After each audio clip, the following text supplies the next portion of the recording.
It's an interesting time for business. Tariff and trade policies are dynamic, supply chains are squeezed, and cash flow, it's tighter than ever. If your business can't adapt in real time, you are in a little bit of hurt.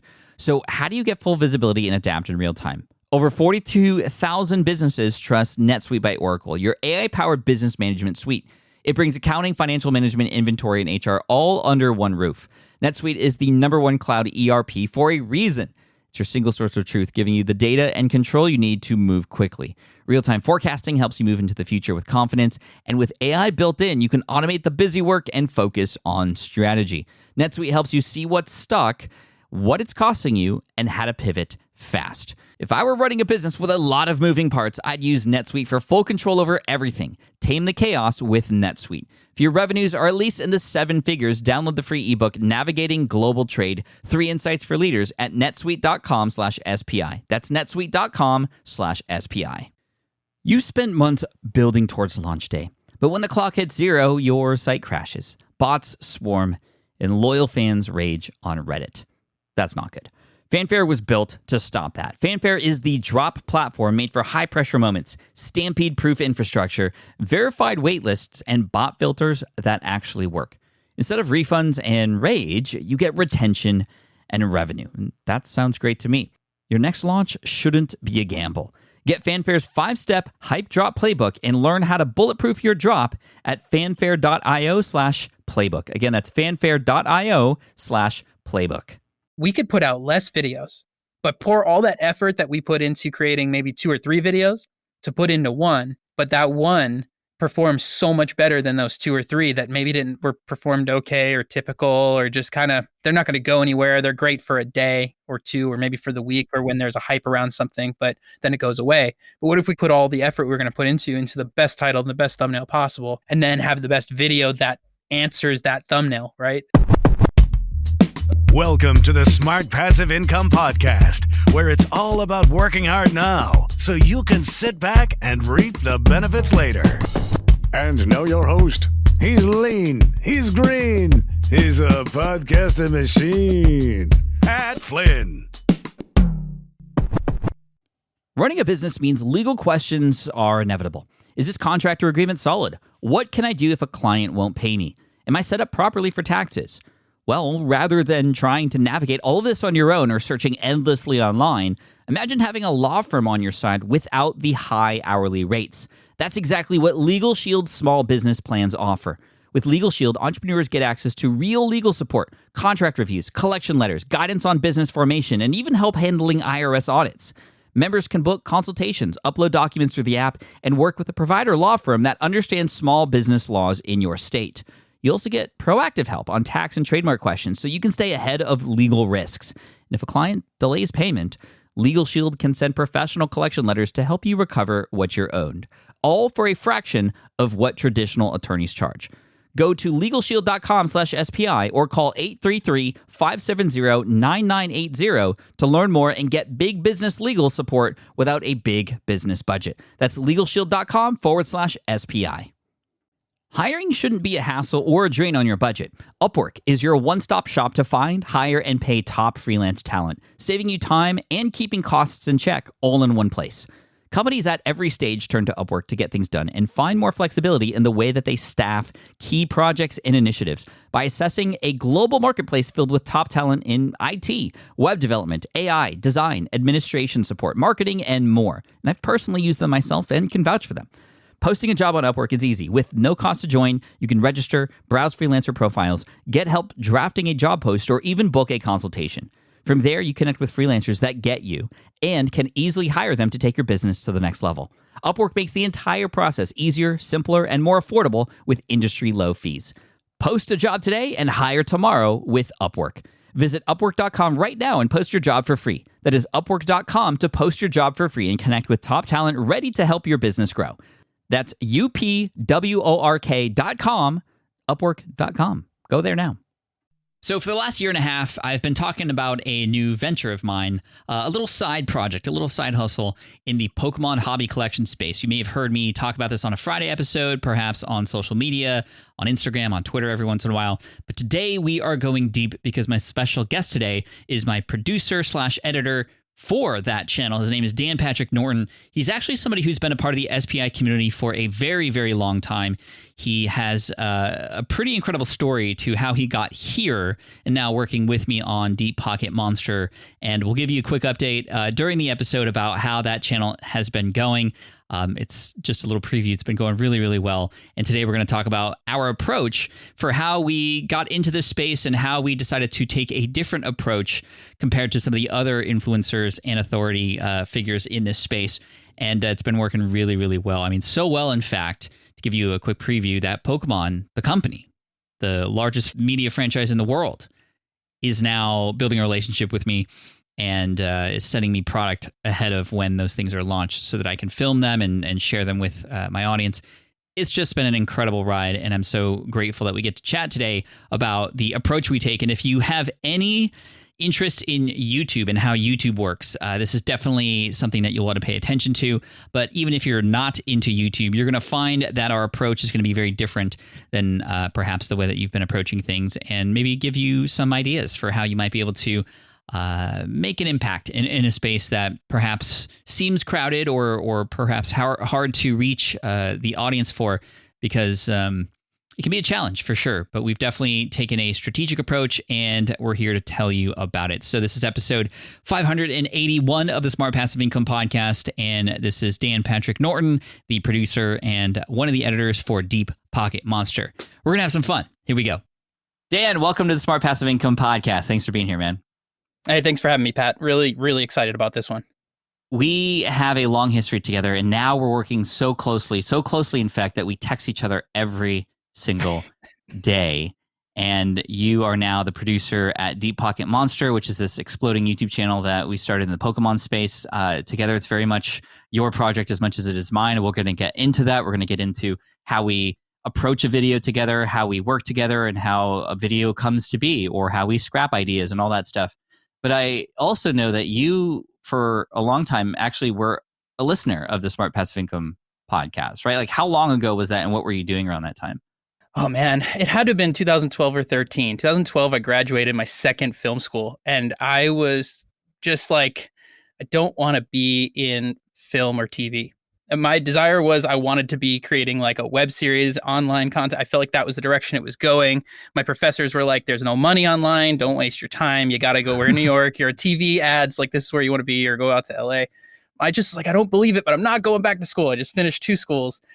I'm not going back for business because I knew I needed to figure out my own way to do it. So I was like, well, I already listened to a bunch of wrestling podcasts. There's got to be some business podcasts out there. So I could remember opening up the app and just typing in business.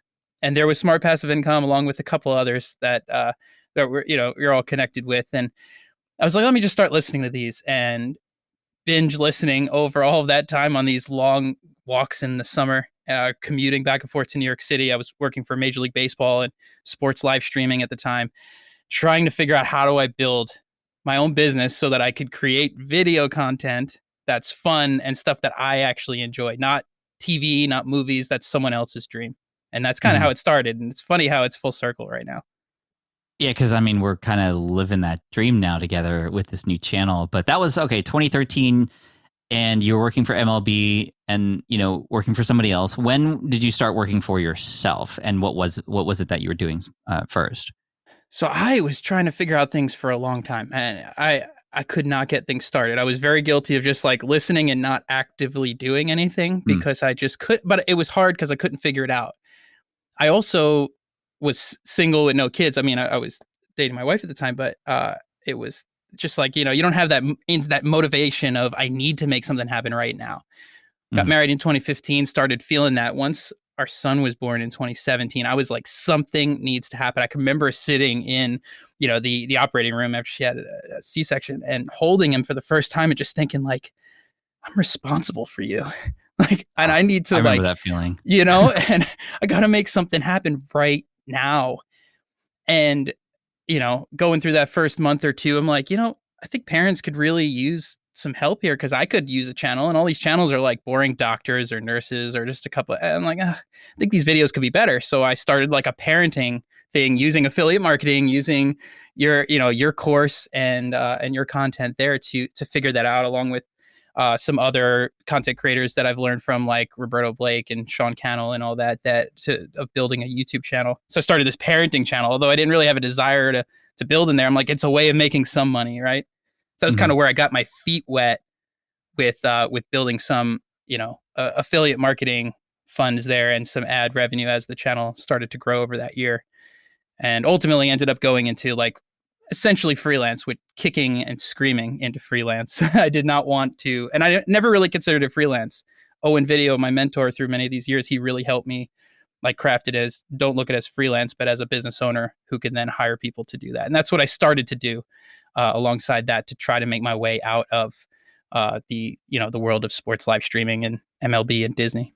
I didn't realize that Owen was like a mentor of yours. Owen is such good people. He and I connected at Vid Summit a number of years ago, and just such good energy, real good people. And then he had a terrible run with cancer and going through some really hard times, leaving video for a while. And he's just always bringing positivity to the world, no matter what's happening to him. I didn't know that you were working kind of with him.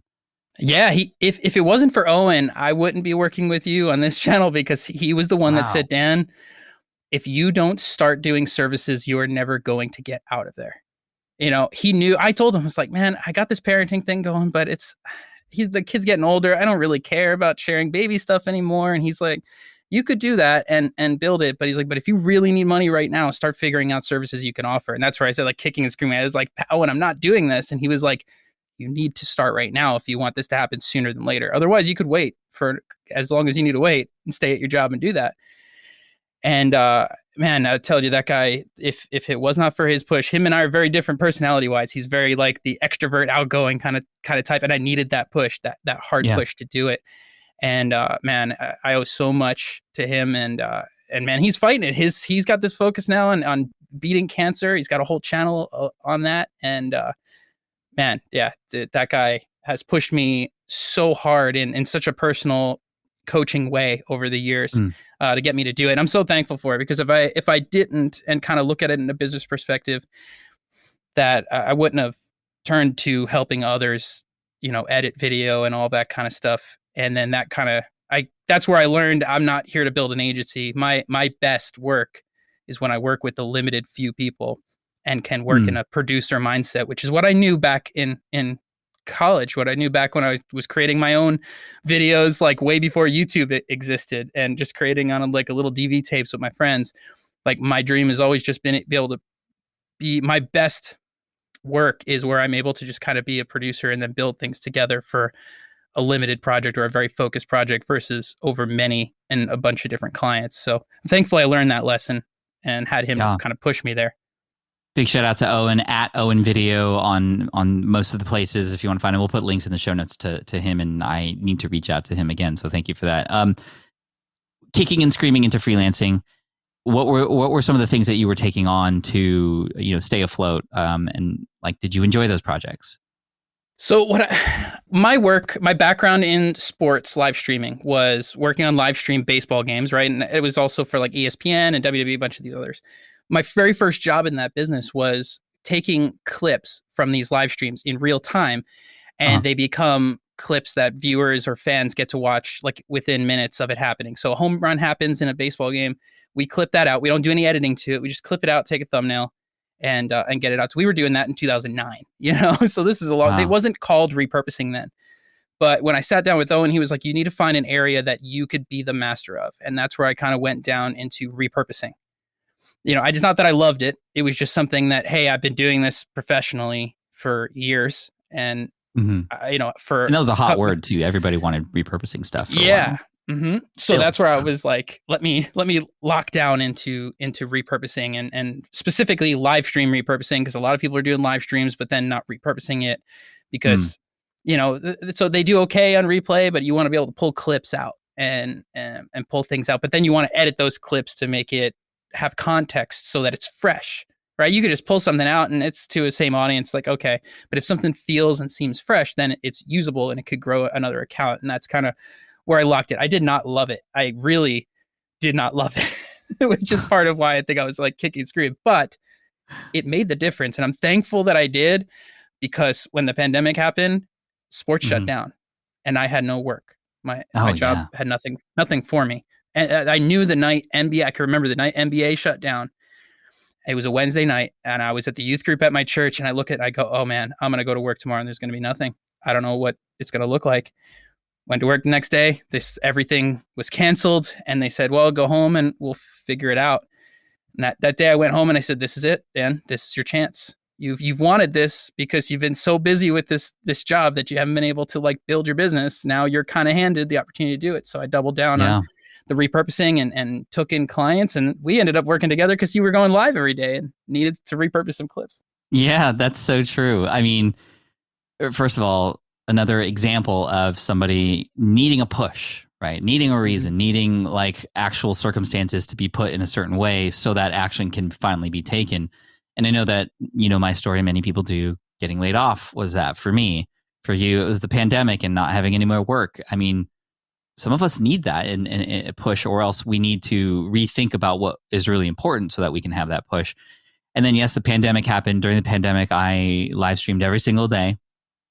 And I knew that you were doing repurposing stuff, and you and I had met each other in person a couple times, once in New York when I was on a SwitchPod tour with Caleb, another time in Philadelphia during Podcast Movement. And I had known who you were, and, you know, I know you do great work. So I reached out to you. We decided that you were going to do some repurposing, like you said, taking clips from the income stream, which was my daily show during the pandemic, and then putting it onto a separate channel. And it worked. It did pretty okay. And that channel had, you know, several hundred views within a week, and then several thousand and hundreds of subscribers. But then I realized that that was not going to be a good use of resources or time for me. So then we kind of just stopped that for a while. But I always remembered that you were available if I wanted to do repurposing in that way again. And then during the pandemic still, my kids get a little bit into Pokemon, and I start getting into it too. I start researching it deeply, like I always do with anything new that I'm into, because I want to get highly involved. And then what happens is I discover so many amazing channels on YouTube from Pokemon. And actually, I'm reminded because Pokemon became an interest of mine and my kids as a result of a trip to England and visiting one of my best friends, Chris Ducker. He and his son Charlie were really into Pokemon, and they introduced me initially to people like Leonhardt and Unlisted Leaf. And these are creators in the Pokemon space who I was like, these guys are insane. They just open packs all day and they get this many views. Like, that's ridiculous, but let's watch it. Okay. And then Pokemon was just kind of okay, it's always on the side. But in 2020, that's when I started to go full force with it and actually turn it into a hobby that I wanted to get into. And then I actually, I don't know if it was fate or whatever, but I don't listen to Gary Vee all the time. But for whatever reason, I did one day. And on his show, somebody called in. His name was Nick. And he had a Pokemon YouTube channel called PokeRev. And this was after the collectibles market in 2021 started to explode. And I think this is why Gary had PokeRev on, because he was a collectibles person in the Pokemon space. And I was like, dude, this guy Nick's like, I like his energy. And he's opening packs with Gary Vee. I'm going to go check his channel out. And then I just fell in love with his content, so much so that I reached out to him and I was like, yo, I love your stuff. Like, can I help you in some way? Can I like help you with your live streams and help you mod? And he's like, Pat Flynn, what are you doing here? And I was like, what do you know who I am? He's like, yeah, I used to listen to your podcast like way back in the day, and I wouldn't be doing what I'm doing today without you. And we just connected. And I was like, this is insane. Like, this is such a small world. Anyway, I become a mod for his channel. I fall more in love with this hobby. I see, as an entrepreneur, there are so many different ways that I could potentially bring something new to this space, because I'm an entrepreneur. I see holes. I see opportunities. And I'm like, you know what? I think I'm going to create a YouTube channel on Pokemon. And then I immediately reach out to you because I know I'm not going to be able to edit these videos myself. And I'm like, Dan, I think I want to create a Pokemon YouTube channel. What do you think? Like, what did you think when I reached out to you and pitched this to you? Well, you first told me, you were like, you have an idea for a channel, but it's completely different than this. Yeah. And you were like, do you want to talk about it? And I was like, yes. And then you're like, cool. Well, it's about Pokemon. And I'm in the 90s, I was all in. I was a Pokemon kid. Like, you know, I loved Pokemon in the 90s. I was huge with the video games, had the cards and all that. Obviously fell out of it. And now regret not buying a lot of those cards when I had the chance. But now that I work on this, but yeah, man, it was crazy because I was like, this sounds like it could be something really fun. it's different. It's not business video, right? Everything I've been doing at that point was business or, self-publishing, these kind of different things that, although I enjoy working with these clients, it's like, it's not necessarily fun Mm-hmm. content. Mm-hmm. And so to be able to have a chance to work on something that was fun and connects to my childhood, I was like, yeah, this sounds like a no-brainer. So I remember sending you an idea on like a first video or something, and you would give me a quote on like how much it would cost to get editing services and whatnot, and what it would be like for X number of videos per week or what have you, whatever, the standard kind of thing. Yeah. And then I think I pitch you like the first video, and I film a whole bunch of things on my end, and I share it with you, and then I think you replied with like, oh, like this isn't just like taking footage and like cutting a few things and then putting it together. Like this is a production. Like this is much bigger than I thought it was. What was what was your mindset with relation to like when you really saw the vision that I had for this channel, like what it meant and what it was going to take? Mm-hmm. Yeah. I guess when we're so used to just working with, talking head shots and here's Right. this, and then maybe we'll just show a shot of this, or I hadn't really been watching Pokemon content at that point. So then maybe looking at some channels where it's just like, okay, it's just cards on a desk. So it looks like two different shots we can go back and forth with. This seems pretty easy. But then it was like, okay, so this is going to become, storytelling. This is going to be, a lot deeper. To me, that was exciting because it was like something exciting to work on that's more than just the business stuff. But I think we just had to rearrange maybe how much of the content we needed to get in and have some team put together, just because based on my availability as well with the clients I already currently had. Yeah, so it was going to be a lot more produced, a lot more B-roll, a lot more story, a lot more cuts, a lot more of this. And so, we figured out a deal structure that worked for us initially to work for a couple months just to see what would happen. Yeah. And we launched the channel. Essentially, we had a video come out in December of 2020, just kind of as a preview, like here's what's coming. The trailer. Pathlon's getting into the Pokemon space. Yeah, trailer. And I remember we premiered that, and we had a lot of support from PokeRev, and being a moderator in a channel for so long already at this point, maybe, and by so long I mean like 4 or 5 months, but I was in there every single day almost, like just participating and getting to know the community, asking questions. I was also doing some reconnaissance. I was like, what do you like about these videos? What kinds of videos do you wish existed? And me being a business-minded person, I saw a lot of opportunity there. So this is why the production is the way it is, because that's a unique advantage that you and I have together to bring these stories in a way that's different than what these other creators can do. And also taking the approach that, hey, I'm not an expert in this. I'm brand new in this, and I'm learning as I go. And I'm going to share what I learn with you, and we're going to find some fun things to tell stories about. And the reaction was very positive initially. Like that fed me so much energy, because I was like, wow, I am starting something new in a space that I knew nothing about, and already people are saying great things about it. And that motivated me. And so we just got cranking on video ideas and coming up with stuff. And a lot of people now see that 14, 15 months later, we have 150,000 subscribers. We have, hundreds of thousands on videos, even videos that were published within a week ago. There are over 100,000 views, and they're like, wow, you're so lucky. You hit goal, you struck oil, et cetera. But then it's like, well, you have how many years of video experience behind you? I have how many years of YouTube experience? And then that combined with just all the mistakes that we've both made over the past, it's like our powers combine into this one channel now, and it's just going so well. Yeah. Well, I think going into it, right, and this is something that, mutual friend Daryl Leaves would say, and I had gone through his training prior to this, which was perfect timing to have gone through training directly with him, would be the idea of when you go into a space or you're creating that channel, is that you understand already what the viewers are clicking on. Like go in knowing what's already working in the space, and you were already doing it because you were the perfect, person. You got into it and got interested and started watching all these channels. So you already were that viewer. So taking that interest of the things that you like as a viewer already sets you up in a perfect way. If you go into a new space and you don't know what's working on YouTube, you're going to be shooting yourself in the foot potentially by starting that and expecting something and nothing happens because you don't know what the viewers are interested in. So going in, the big benefit, one, yeah, you got that connection with Rev, but because you were going in as a viewer, starting in that new space, you already kind of have this sense of the things that are already working in there that we could start right away with. Right. And then we started experimenting with a lot of different types of videos. And now, 14 months later, we have a really good groove. We have certain kinds of videos that we know hit really well. And within those sort of buckets, as we call them, or as Daryl calls them, and big shout out to Daryl Eves. He's been on the podcast before.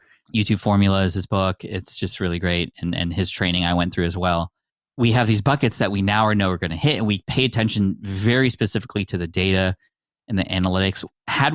Was that like very, it wasn't definitely from me. It was probably from you, but like how early on were we looking at data to help inform the decisions we make?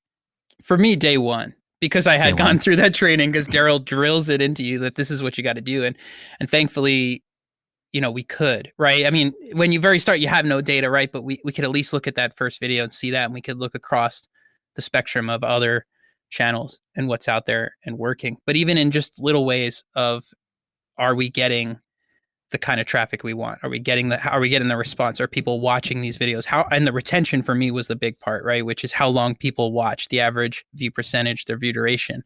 And that was the thing that I was monitoring the most, especially in the beginning. And I still do. I monitor it like ridiculous now. But like then it was just like, all right, where are people dropping or skipping in this video? How can we tighten the next one up, or the next type that's like this up? Mm-hmm. And we've been progressing. And I think that's where we've kind of, I don't want to say mastered it, but we've been mastering it from the beginning through to now, and continuing to find areas. But that's data that you get always. As long as you've got a number of views, you could get some kind of a retention chart to see where people are skipping. And that, to me, was something that I was monitoring right away so that we could start tightening up our videos. Because our first few videos were very long. And there's nothing wrong with long. It's just where are the parts that they're dropping that we could tighten it up so that they don't have to skip those. So it's better to have a little bit shorter of a video so they don't have to skip anything than them skipping and getting to the end. And now you've lost all this potential watch time. I've taken so much from what you have taught me and what Daryl has taught us from the Pokemon channel into now the Pat Flynn channel. And I'm watching my analytics there, and things are growing quite well, and the revenue's going up. And we'll talk about revenue in a little bit. But going back to some of the beginning months of the Deep Pocket Monster channel, in addition to like the data, what were some other important things that we were making sure to pay attention to closely so that we knew we were heading in the right direction? Well, one, the views, obviously, right? So we want to see that views are going up, and what videos didn't hit. Many didn't hit. Yeah, some did, some didn't, or a lot didn't. And then questioning why, right? Because it could be a number of different reasons, and we kind of have to. That's where the data becomes useful. And I think for some people that could become very overwhelming. Mm-hmm. I think the benefit we have is there's two of us, so that we could kind of bounce things off each other. I think for you, it might be too busy for you to have to dive super deep all the time. And then, for me, it's like looking at these things and then saying, hey, here's these two things. What do you think this might mean? We have, low click-through rate, or people aren't clicking on this video, but when they do click on it and they watch, they're watching the whole video. So, what is this likely meaning? At that point, we'd probably assume it's probably the thumbnail. Right. Because people aren't clicking on it. But when they do click on it, they do watch the whole thing. And we have seen literal hockey stick-like improvements when we have figured that out, made a change, and boom. There was one video that, there's been many videos that we publish and then they're just initially not going very well. But there was one in particular where we did a test on cards and how easily they scratch. A lot of our videos that people seem to enjoy are the more sciencey kind of videos, and we've played into that. Like we've used bits of Back to the Future Part 3 for science and like things like that. Just like always end up in the videos, and it becomes a part of our language and culture of our videos. It's just been so cool, and there's a whole community now. Like I want to talk about that too. But there was one video where we doing a scratch test, and I put a lot of time and effort into creating this video, and it was very informative, but nobody was watching it. I mean, when people watched it, like you said, people were watching a lot of that video like really, really well, and it was informative, and we were getting really good comments.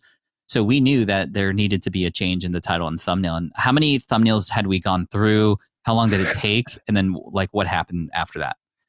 If we include the thumbnails that I was first testing and trying before we even launched the video, right? Testing as in we're going back and forth. I'll make a thumbnail and like text it to you and be like, what do you think? And then you go, what about this? And we go back and forth. At least 20 if we were to combine those with probably about, maybe it's like about 10 and 10. So 10 before we released the video, finally picked one. And then probably another 10 because we tried 3 or 4 other thumbnails that we put on that made no change or even dropped it in views. So like you could do A/B testing, all that kind of stuff. But when a video is doing like that, it's like, I just want to be able to change it and see, does it make an immediate difference? And I'll watch the real-time views. So I'll change a thumbnail and I'll sit there and watch those real-time views. I'll be doing some other things, but I'll have it open and I'm going to be sitting there watching it and seeing, okay, do I see an immediate difference? And then if I do see one, okay, let's keep monitoring if this continues. If that does, okay, we made a good choice. Does it go down? Okay, maybe I need to put it back to that other one and kind of go back to the drawing board.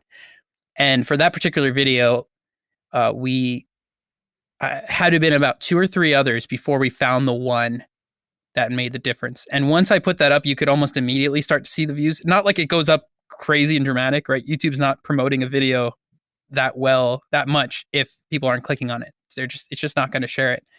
But when it does happen to get shared, whether it's on someone's homepage or on a suggested section underneath someone already watching a video, and it notices that people start to click, it'll start to share more. We'll start to get more impressions.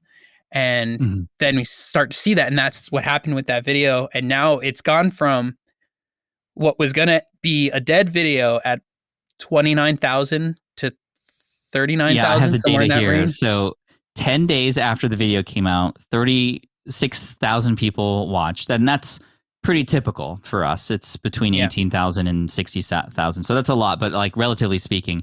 And then 20 days after that, a whole month later, it's not even 10,000 more views after that. And then I'm literally at the graph when we change it. And then it's like from 30 days, it's 44,000. 10 days after that, it's 100,000. 10 days after that, it's 200,000. And we're now 54 days and it's about 250,000 views on that video. And it's smoking still. It's like doing so good. And it's literally because we looked at the data. We said, this is not working. Let's figure out a way to get people to click on this thing. And it like, you did so good on that. It's just been so amazing because you hear about stories like that. Oh, they changed the thumbnail and then it like worked. Oh, it like worked so well in this case. And we've had a few videos do that. Yeah, I'll tell you this, though. I'm still not satisfied with it. Now, some people might say, oh, Dan, you're crazy. Like, if it's working that well, why would you do any other changes to it, right? It's gotten a lot of views at this point. But there's a lot of different traffic sources, right? And what I've learned from Daryl is that each traffic source is its own algorithm, right? It's not like there's a YouTube algorithm. There's algorithms for every single traffic source, and they operate individually, separate from each other. Like search is one. Yeah, search, suggested, browse, those are all the different ways that YouTube will recommend videos within its own system outside of external, where you share it on your socials and websites and embedding. But this particular video does so well in browse, which would mean like home feed. It means you open up your YouTube app and it's right there in your home feed. So for a lot of people, if they maybe watched one Deep Pocket Monster video, it's very likely that later they come back to their app and that video will end up being the first one because YouTube knows if people see it in their home feed, they're going to go click on it. Now, that tends to be a little bit of a bigger thumbnail, tends to take up a little bit more of your screen. This particular video is not performing to the way I'd like it in suggested. So that's like if you're watching a video and then there's those other videos below it. So someone's watching one video and they want to go to another video, or let's say they're watching one of the Deep Pocket Monster videos and we want that to be like up next or something. This particular video doesn't perform super well there. So now I'm in the phase of, I'm not going to just go and change the thumbnail. I'm going to use a software like TubeBuddy to do A/B testing on very small little things. So like a little change, a color change, a sizing change of a particular element of the thumbnail, maybe a word change, maybe trying your face and not your face. Currently that thumbnail that does not have your face in it. And that could also be why it's not performing in suggested, because maybe people are watching Deep Pocket Monster videos, but then don't see your face and they maybe don't recognize that it's Deep Pocket Monster. Those are the things you could think through, and you get software like TubeBuddy to do a full 14-day A/B test where one day it'll be the original thumb and then the next day it'll be the variant. And then you get all this data to tell you how the two went. And we run it full 14 days and see how it is. I just finished a bunch of tests and the variants did not perform. So that told me the originals are working better. But that doesn't mean I'm going to stop. I'm going to keep going back and testing those, because those will help us inform us in the coming videos. It's a lot of work. It's a lot of backlog stuff, a lot of all those things, but it helps inform, okay, I see how this performs with your face and this type of video. So that'll inform the next video we make. We should do the thumbnail like this. Mm-hmm. So good, dude. I know it sounds like a lot for people listening or watching this, and it's just like, this is what we have to do for this particular niche in this case, because we are not the experts who have the best knowledge in the world, who could literally just put on a video like a guy named SM Pratt in the space, who has just the most extensive knowledge of this industry, where anytime he turns on a camera, it's just like, it's going to be golden. He doesn't need the editing. He doesn't need to worry about the data and stuff, because that will kind of, his expertise is enough for him to do that. Now, that being said, if he had expertise like he does, and were to combine a lot of these strategies, I mean, it could 5x, 10x his channel, but he's old school and he's probably not going to do that. So anyway, let's go through an example of how we actually create a video from scratch for Deep Pocket Monster. Now, traditionally, in the Pat Flynn YouTube side of things and just videos in general, my way of doing it was this. I go out into the audience and I try to understand what would be most helpful. I think it's important to start with some research and understand, what do people need help with? What are the things that are maybe inconvenient, or the things that they want to learn about? Okay, cool. That's going to guide a video topic that I can create a video about. And in the Pat Flynn side of stuff, it's like, okay, well, how to start a podcast, or how to do this, or a lot of how-to on the educational side of things, right? But either way, I'm filming the video first, and then I'm trying to figure out a title and thumbnail. But what's our approach at Deep Pocket Monster?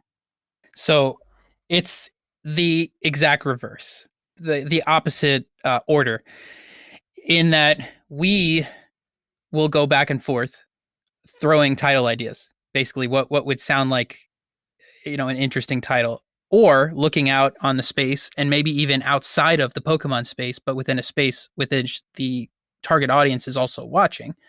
Right? Because there might be other ideas out there.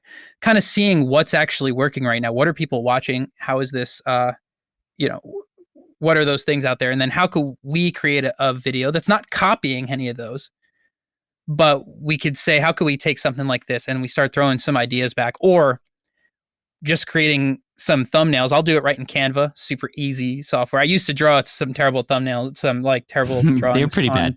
They were pretty bad. They were worse than pretty bad.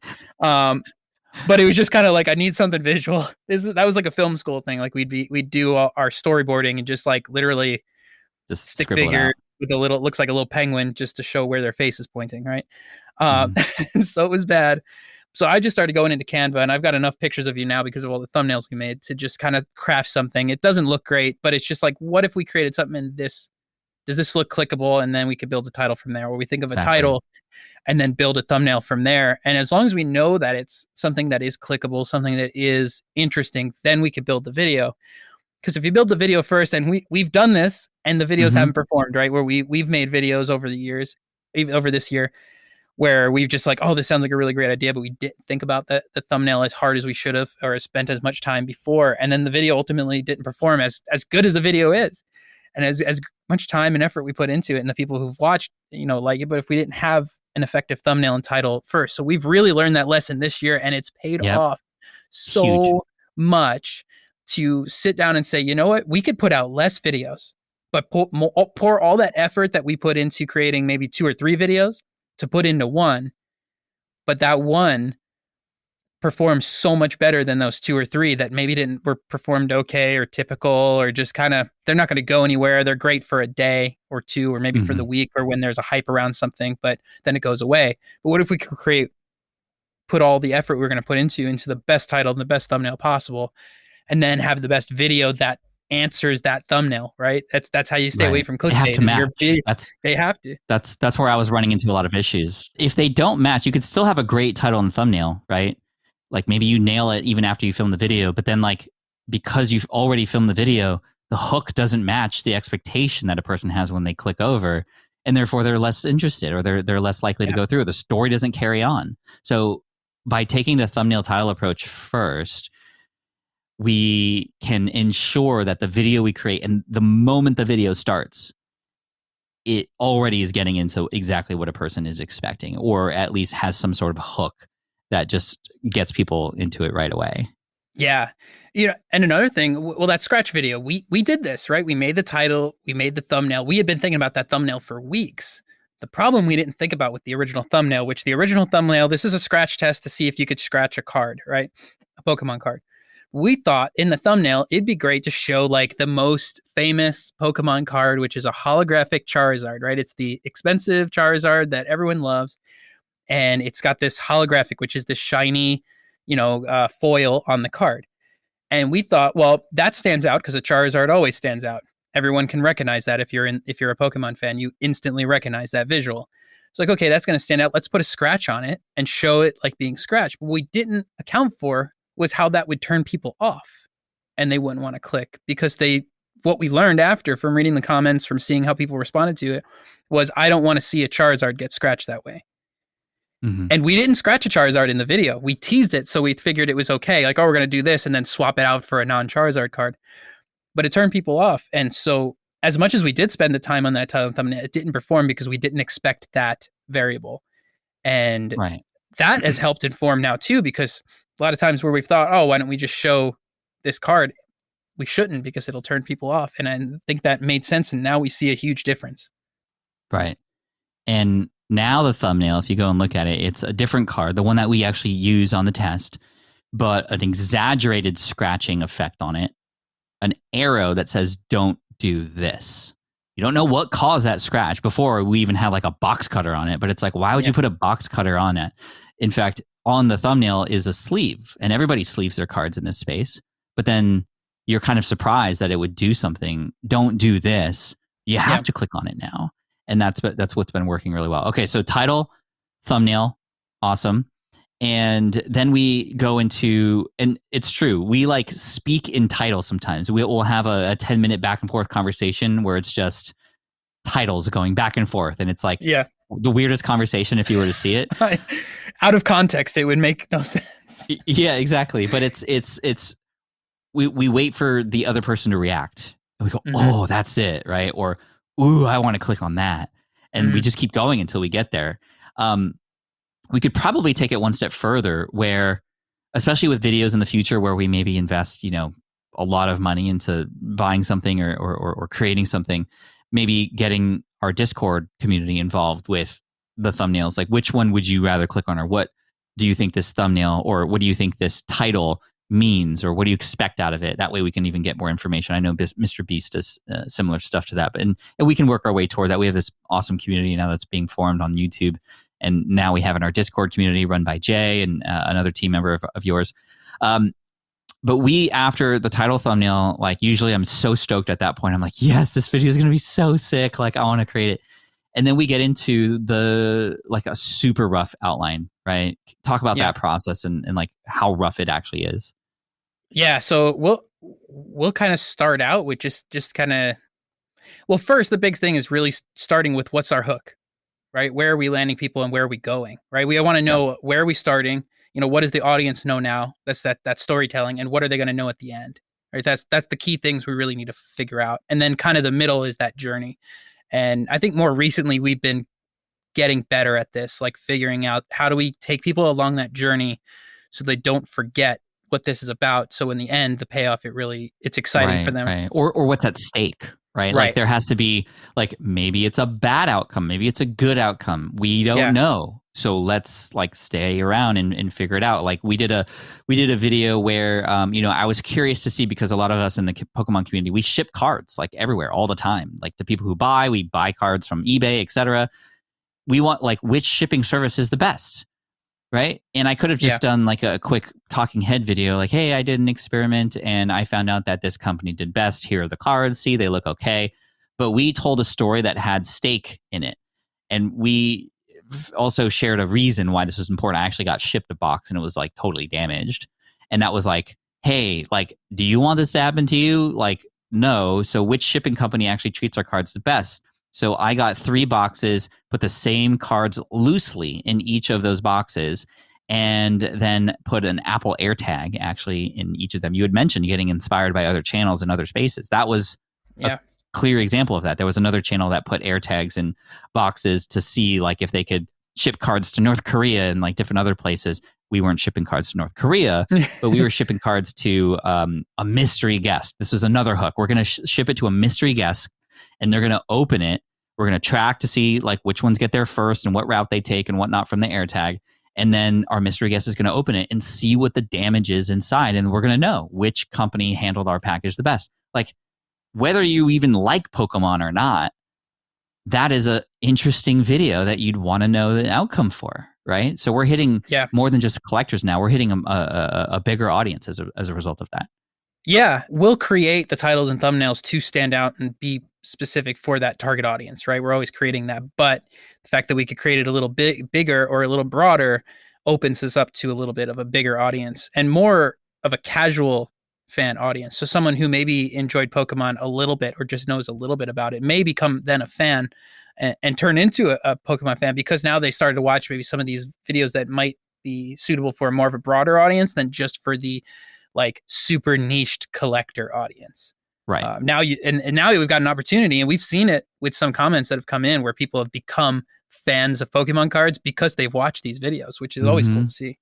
And you can like, we also track like people who've left a absorbent amount of comments in a short period of time, and you can see exactly the videos they watch one after another. They like spend all day watching all the videos, and it's just like, it's just so cool to see that that's going down, especially in the particular buckets, right? We only have 2 of our weird purchases on Etsy, but when we have like 10 of them, they're just going to keep feeding each other. Like, it's going to be amazing.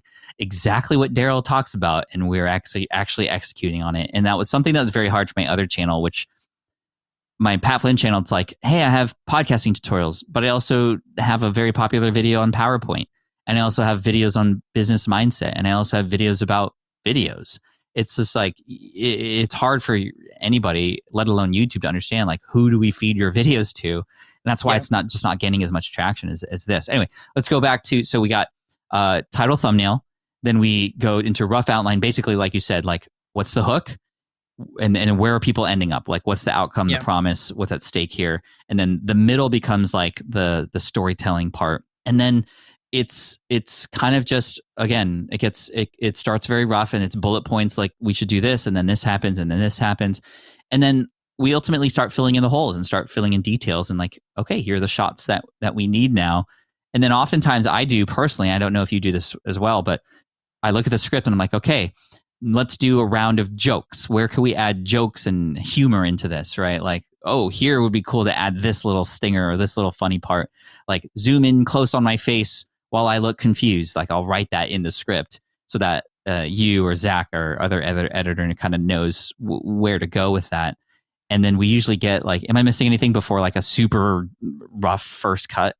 Yeah, no, that's pretty much the order. And I think what makes us, like you and I, a good team in this sense that, you know, whether I'm editing or Zach is editing, you're really good at being able to see things before, right? So, we'll write it on outline, and then depending on the video, we'll go into a deeper script if it's highly storytelling. Other videos where it's like, sometimes we do these videos that become really successful that are mystery boxes where, you'll open up the box we don't know what's in it, and that's the curiosity about it. We really can't script that because we don't know what's in the box. Right. True. So we can't really script that out beforehand. But in other videos where we have like a whole lot of dynamic storytelling, we have to like really start to go in and script that out and figure out where we're going in the direction we're going. You're really good in that stage of inserting things that I would never think of, where I think for me, once we got a rough edit, the first draft, like not the video that's going to go out, it's just that first draft edit, looking at it and then going, okay, we could insert something here, or I could find something here, or find something that connects to pop culture, or a little meme that is within the community. And that's why I'm always trying to stay on top of the community, on top of the audience outside of our channel.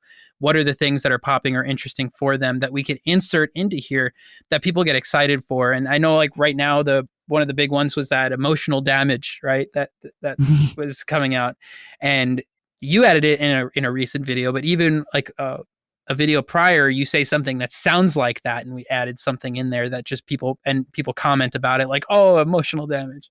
Yeah, it's the staying on top of trends and memes, bringing that into the videos, even though it's not related to Pokemon, but we make it related to the things that are happening is interesting. There was one where we inserted like Bernie Sanders randomly sitting on a chair or something. And then, speaking of community, we've developed these really amazing fans of the show, and I do what I can to give back to them. We do a lot of giveaways. We have a lot of, we have live streams every week often, and we can get up to 1,500 people watching concurrently. And that's where I think my 365 days of going live, going back to the income stream, has really helped because I can manage a live stream now and make it entertaining and add visuals whilst speaking and interacting, whilst doing the card openings and telling a story and just kind of on the fly. It's like, it wasn't like that in the beginning, but I was through practice, was able to get there. And we have now nearly 1,000 paying members of the channel now who pay through YouTube to join our club. Essentially, it's called the Gem Mint Club, and those people get access to a Discord. And it's just been really cool to see how they've been responding. And I get lots of letters and fan letters now, kids, adults even, wanting autographs and whatnot. And every single thing that I talk about in my book, Superfans, we are implementing to a T here in Deep Pocket Monster. And it is working. I'm not just making this stuff up, people. Everything I wrote in that book works. And it's working again. I'm demonstrating it here in Deep Pocket Monster. And it's at a point now where I'm getting recognized on the street and people want me to take a photo with them or sign their Pokemon card or what have you. I've gotten invited to events already. Pokemon as a company reached out to me to get a relationship going. They're sending us product early, which is huge because now that's not because you're Pat Flynn. No. It's not because of the Smart Passive Income podcast. No, it's not. You're right. It's because of what we've been able to do for the community here. And then, like you said, these little meme things, in one of those Pokemon Mystery Box videos, I opened it up and there was a random dish towel or dish rag in there. And so I, opening that up live, unscripted, just kind of play with that a little bit and make it funny and weird and like, why is this in here? And then you or Zach or one of the editors was like, I'm going to make this a character. So we're going to do like they do on the Pokemon show. Who's that Pokemon? And then it's like dish rag with eyes on it. And it's just like super silly. But people responded to that so much that dish rag now has become an emote inside of our live streams that our members can use. That when I clean my table, that's right, they asked for it. They're like, we need a dish rag emote. And so now when I'm like cleaning the clutter or the dust off my desk, I use that dish rag, and then immediately I'll see like hundreds of those emotes pop up because the members know. But the non-members are like, what is this? Like, what is this language you guys have? Like, I want to be a part of this. I want to be included in the group. And then we get more members coming in. And now like this dish rag, as silly as it is now appearing in other videos. There was a video where we actually filmed the intro where I'm hanging clothes on a clothesline and they're like Pokemon related clothes, but the dish rag is there too. And it's like, I'm not going to talk about it. I'm not going to point it out, but people who know. And it becomes this like insider language that the community has with each other. Or we'll even see in Discord, hey, did you guys see the dish rag in that last video? Like, it was here if you missed it. It's just like, it's just a dish rag, but it becomes a part of the language of the community. And we're leaning into that part of what we're doing as well. Yeah, we're making videos that new viewers could come in, right? Like we want to make videos that constantly new viewers can show up and watch and not feel like they need to watch a previous video to watch this, right? However, we want to reward the returning viewers because we want people to re-watch one video, watch another one, watch a third one, a fourth one, and keep coming back, whether it's back to back or just within the same month, right? We want them to come back, but we reward them with these like little things like that, like putting in the little dish rag or putting in something without necessarily making a big deal about it. People recognize and that they instantly feel excited to comment like, there's the dish rag. Is that the dish rag? Is that the thing that you opened up in one of your other videos? Like, even if they're not fully aware, they're just like, that stood out and that was weird. Wait, is that what I was thinking it is? And it's rewarding them and you're giving them, I heard it said by someone who was teaching storytelling. It might've been a TED Talk. I forget who it was, but they said, instead of giving your audience 4, give them 2 plus 2, right? They want to put stuff together. And That's great. It's very easy for us to just give everything. And like, especially if with this audience, there might be a lot of utility how-to channels, just like you, Pat, like you've got the how-to channel. A lot of times we just want to do everything up front and just be able to give it to them blatantly. And yes, we should, right? Not enough people get into the content quick enough. Not enough people are sharing right away. They have all these things that the audience needs to skip through. However, when it comes to storytelling, the audience wants to put things together. They want to, right? Like when we're watching a movie, we don't just want to be handed everything. We'll be bored, right? We want to be able to start thinking, wait, is that what I think it means? And now you keep being curious to watch more, and you want to see what you think become the thing that it is, right? You want to see that bit of that story come out. And that's these little elements in a small way, in a funny way, is, wait a second. Is that now I got to go back and watch that mystery box again, because I know it's somewhere in here, and I got to know that was it, right? Or they go in the comments and they go, that was it. Yeah, you're right. I can't believe you get all these replies, right? Those kind of things. That's a way of rewarding your returning viewers without alienating your new viewers. Because a lot of people go, welcome back to the channel, and you guys remember when I did this, but how does a new viewer feel at that point?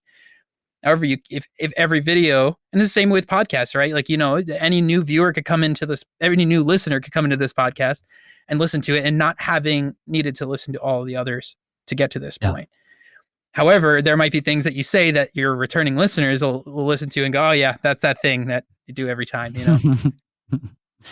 There's just so much to unpack here, and I hope that this provides a nice little foundation for not just like how we made Deep Pocket Monster and where we're going with it. And, we have big plans for it. We're doing some fun things, and we're going to continue to learn, because we're definitely just scratching the surface for A, what's possible, but also B, what we could do better. I mean, there's so much more that we could do better.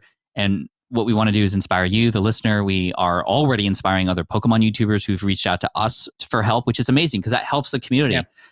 We come from a place of abundance. We're not going to hold anything back. We will tell you, and we want you to do well too, because there's just going to help everybody. And that kind of serve first approach, again, that's a term that I use here all the time that a lot of people know, has continued to work again and again. And here's another brand new space where it's working again. So, Dan, I couldn't do this without you, because it's definitely a team effort. And I feel like I definitely got lucky with the fact that you already grew up with Pokemon, and this is a Pokemon space. So that was definitely helpful. But that's not to say you can't train somebody, or you can't find somebody out there who can do a lot of this stuff with you, because they can fall in love with the channel as you're building it together, not just already in love with the topic. So any final words of advice for those building a content in a community channel out there? Sure. Well, you know what? I know listening to all this could be super overwhelming, because we went from like data to like creating all these videos, and now inserting things that your returning viewers are going to really, now I got to insert pop culture references. Like, no, you need to make the videos that your target audience wants to watch. And our target audience for this tends to be a little younger, from 18 to 30 and 40 range, but a little younger. So inserting current pop culture memes and all that kind of stuff, faster editing, all these different elements works. But your target audience might not be that age range. They might be a little older. They might be these different things. You need to know what works for them, and you might not need to add all that stuff. You might be able to make something that's a slower pace and that works. I've been watching this one video that's like blowing up millions. It's a guy who bought a lobster from a supermarket, and he raised it. And now that video's got millions of views. It's a slow video. It's got terrible music. The guy just kind of talks, but I'm sucked in because the storytelling is good. But the editing, the look, all that stuff is nothing like we would do on Deep Pocket Monster. The thumbnail is literally just a store lobster, but it says store lobster as a pet. And you can't, could you not click on that? Right. But it doesn't mean that you have to look like what we do. So I don't want people to go out and go, oh, now I got to copy the way they do their videos, because that works and that must mean everybody. Just focus on your own audience. Start thinking about what are the things that are working out there, and slowly build it up. This has taken us a year to really get to the stride that we're at right now, and we still only feel like we're getting started. So there's ways to build up to it. Don't let the overwhelm hold you back from starting it. It's just get there and focus on your audience and what they like to watch. 14 months into this, or 15 months into this, we're generating 5 figures in revenue from this business already. And I knew nothing about this 2 years ago. There's no excuse. You can do this. You just got to get going and learn and stumble and fall and get back up and keep going and work with good people too. So Dan, thank you so much for coming on. Appreciate the inspiration. Looking forward to texting you probably later today to talk about the next video. Yep, of course. All right, man. Where can people go to learn more and follow your stuff? Well, I don't really have too much right now, but danielpatricknorton.com, it's being rebuilt, but Daniel Patrick Norton on Instagram is probably the best place. And I pretty much go by Dan. I know it doesn't make any sense that it's full names like that, but it's the only way to find me and not a rugby player. So yeah, IG is a good place to hit me up. Awesome. All the links in the show notes. And yeah, appreciate you, man. Talk soon. Thank you, Pat. All right. I hope you enjoyed that episode of the Smart Passive Income podcast talking about Deep Pocket Monster, which has just been on a tear lately. I mean, even since recording this episode, we are nearly approaching now 200,000 subscribers. We're within 800,000. We're within 8,000, 200,000, nearly 800,000 from a million. But anyway, a million is something that is on our radar for perhaps by the end of next year as far as a goal. But for right now, we're just having a lot of fun and doing something pretty incredible. And if you go to the YouTube channel, Deep Pocket Monster, do pay attention to the different kinds of videos that we're coming out with. If you wanted to go, in fact, back into our history of very first videos, you'll see we experimented with a few different things, a lot of more historical type of videos, and then we started to find our buckets, find exactly what the audience wants. And now we're at a point where every new video, if it doesn't hit 100,000 views in a week, then it wasn't a good video. It didn't start out that way, that's for sure. And hopefully this episode gave you some insight in terms of our approach for this channel. And we'll see where it goes. I think that there's a ton of upside here. And most importantly, we're always just trying to keep it fun, because if we're having fun, then the audience is having fun and everybody wins. So anyway, I hope you're having fun, and I hope that your ventures are going well too. If you haven't done so already, hit that subscribe button so you don't miss out, because I will be updating you on this channel and some of my other side projects in the future. And we have a lot of great episodes coming your way, so I don't want you to miss out. Hit that subscribe button. And again, thank you so much. And if you have the opportunity, make sure to head on over to SPI Pro. If you go to spipro.com, you'll be able to apply to an amazing community with entrepreneurs just like you to be able to connect, to mastermind, to get challenged. We recently ran a challenge to purge our email lists, and we kind of did that all together so that we can kind of do it as a group and be there for support. Team SPI was there for support to help people through that process. So that's just an example of the things that go on in there, and I hope you check it out. Again, go to spipro.com and we can make sure it's a great fit for both of us, and I look forward to seeing you in there. Thank you so much. I appreciate you, and I look forward to serving you in the next episode of the Smart Passive Income Podcast. Until then, cheers, peace out, and as always, Team Flynn for the win. Bye. Thanks for listening to the Smart Passive Income Podcast at smartpassiveincome.com. I'm your host, Pat Flynn. Our senior producer is Sarah Jane Hess. Our series producer is David Grabowski. And our executive producer is Matt Gartland. Sound and video editing by Sean West Media. The Smart Passive Income Podcast is a production of SPI Media. We'll catch you in the next session. Hey there, quick pause here because I have to tell you about a tool that completely transforms the podcasting workflow, Riverside. I get it. I used to juggle multiple platforms just to record one podcast episode. It was exhausting. Zoom for recording, Audacity for editing, and then a bunch of different apps just to create clips and social posts. I've tried other ones as well. They were okay, but they were clunky and super time-consuming. That's where Riverside has massively helped. I can do it all in one place: recording, editing, repurposing, one platform, one streamlined flow. I just log in, record with my guests no matter where they are in the world, and just like that, studio-quality audio and high-resolution video all in one. And get this, even if your Wi-Fi glitches, Riverside records locally on your device so everything sounds and looks crystal clear. But here's my favorite feature, Riverside's AI editing tool. You can remove silences and filler words with just one click, hours saved. With Magic Clips, Riverside also automatically finds the best moments and turns them into ready-to-post videos for YouTube Shorts, TikTok, Instagram, all without the extra editing. So if you're looking to level up your production quality and simplify your workflow, go to smartpassiveincome.com/Riverside and use code SMART to get 1 month free on the Pro plan. That's smartpassiveincome.com/Riverside, promo code SMART. It's built by creators for creators, and I think you're going to love it. Have you dreamt about being your own boss, but still haven't made the first steps to making that dream a reality? Well, I get that. Starting a business can feel super overwhelming with legal forms, paperwork, finances. It's a lot. And that's why I'm excited to tell you about Taylor Brands. Taylor is a complete business builder designed to make launching your business simple and stress-free. You can register your LLC in just minutes, keeping your personal assets and the business assets separate from day one. From there, you get access to everything you need to get off the ground: legal documents, licenses and permits, invoicing and bookkeeping tools, and even a 100-day business coaching program, all designed to help you hit the ground running. You'll also get a free personalized business plan, branding tools, and so much more. And of course, listeners of this show get an exclusive 35% discount to get started.